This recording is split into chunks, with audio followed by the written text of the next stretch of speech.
सामान्यतया व्यक्ति तन से नहीं मन से अधिक पाप करता है। तन के पाप तो प्रकट हो जाते हैं, अतः अपयश के भय से भी उन पापों को करने से डरता है, जबकि मन के पापों को प्रभु को छोड़कर देखने वाला कौन है। अतः व्यक्ति मन के पाप करते रहता है।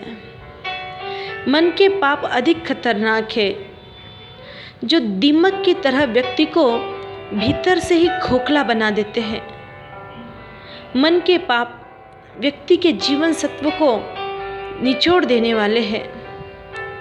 उसी प्रकार वचन के भी 4 पाप हैं। जीभ तो पशुओं को भी मिली है,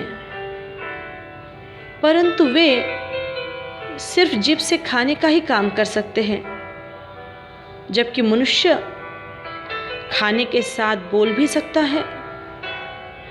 मनुष्य को प्राप्त वाणी अत्यंत ही कीमती है। वाणी में अमृत भी है और जहर भी है। इस वाणी से पुण्य भी कर सकते हैं और पाप भी कर सकते हैं। वाणी के मुख्य 4 पाप हैं। 1 कठोर वचन, किसी के हृदय को ठेस लगे ऐसा कड़वा वचन बोलना।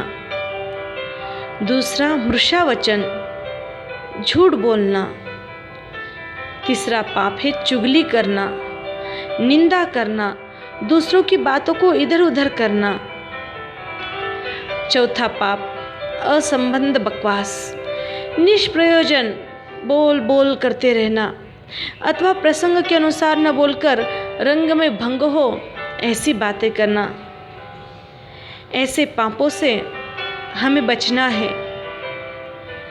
मन के पापों का भी त्याग करना है और वाणी के पापों का भी त्याग करना है। आज व्यक्ति अपना साग न बिगड़ जाए इसके लिए सावधान रहता है।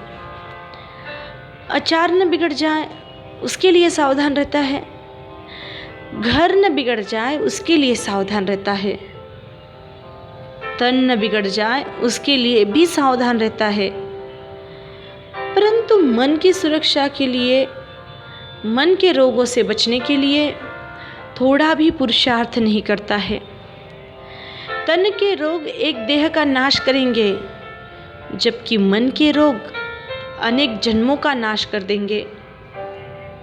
सावधान रहें मन के रोग से, क्योंकि हमें प्राप्त हुआ जो मन है वह अत्यंत ही कीमती है। उस मन से हम सोच सकते हैं, समझ सकते हैं और अपने भविष्य को सुधार भी सकते हैं। मन के मुख्यतया 4 दोष हैं। किसी की हिंसा का क्रूर विचार करना, झूठ बोलने के लिए मन में योजनाएं बनाना, किसी के धन का अपहरण करने के लिए सतत उसी का चिंतन करना, मिला हुआ धन कोई चोरी न कर ले, उठा न ले, इसके लिए धन के संरक्षण का सतत विचार करना। अपना मन हमें ऊपर भी उठाता है और नीचे भी गिराता है। ऐसे विचारों से हमारा मन आध्यात्मिक पतन होता है। अतः मन को उन विचारों से सदा बचाए और ऐसे विचार करे जिससे हमारा मन ऊर्ध्वगामी हो, हमारे विचार उच्च हो, हमारी आत्मा का कल्याण हो। जल से कभी सागर तृप्त नहीं होता, ईंधन से कभी आग तृप्त नहीं होती, बल्कि वह आग अधिक भड़कती है।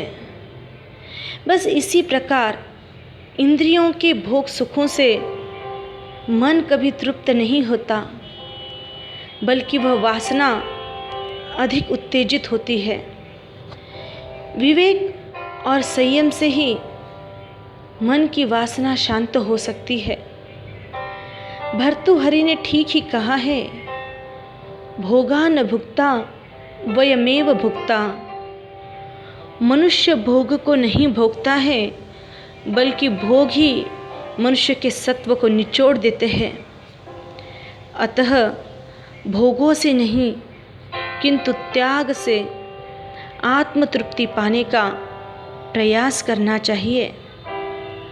आत्मा मालिक है और इंद्रियां नौकर है। नौकर का अस्तित्व सेठ को ही आभारी है। इसी प्रकार इंद्रियों का अस्तित्व आत्मा को ही आभारी है।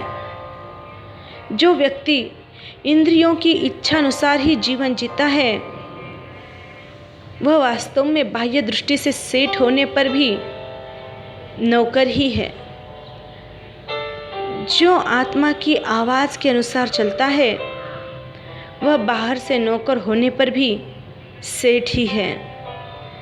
धन का मालिक बनने के बजाय इंद्रियों का मालिक बनना अत्यंत कठिन है।